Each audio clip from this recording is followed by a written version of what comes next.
दिन बुद्ध अपने शिष्यों के साथ एक गांव से गुजर रहे थे। रास्ते में एक धोबी अपने बैल के साथ काम कर रहा था। बैल ने अपनी पूरी ताकत लगा दी, लेकिन फिर भी वो भारी बोझ नहीं उठा सका।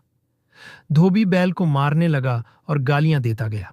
बुद्ध ने यह दृश्य देखा और शिष्यों से कहा, यह बैल जैसे ही दर्द सह रहा है, वैसे ही हम सभी जीवन में कभी न कभी तकलीफों का सामना करते हैं।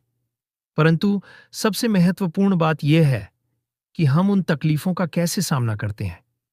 जैसे यह बैल अपनी तकलीफों को सहन कर रहा है, वैसे ही हमें भी अपने जीवन के संघर्षों को सहन करने की ताकत विकसित करनी चाहिए।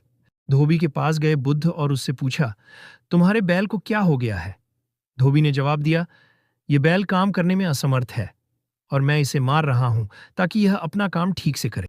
हंसते हुए कहा, तुम्हारे गुस्से से कोई समाधान नहीं निकलेगा। तुम्हें यह समझना होगा कि जब तुम किसी को पीटते हो तो तुम उसका सुधार नहीं कर सकते।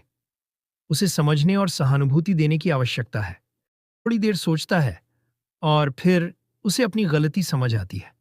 उसने बैल को आराम दिया और समझाया कि वह उसे बेहतर तरीके से काम करने का अवसर देगा। इस कहानी से सीखते हैं हम कि एक जीवन में संघर्ष और तकलीफें हर किसी के सामने आती हैं, लेकिन हमें गुस्से और नफरत से उन्हें हल नहीं करना चाहिए। समझ और सहानुभूति से ही समाधान संभव है। 2. हमें अपनी स्थिति को सही तरीके से देखने की जरूरत होती है और दूसरों की मदद करने के बजाय उन्हें पीटने से कुछ नहीं मिलता। 3. बुद्ध की यह शिक्षा हमें यह भी सिखाती है कि हर जीव और हर परिस्थिति के प्रति दयालु और समझदार होना चाहिए।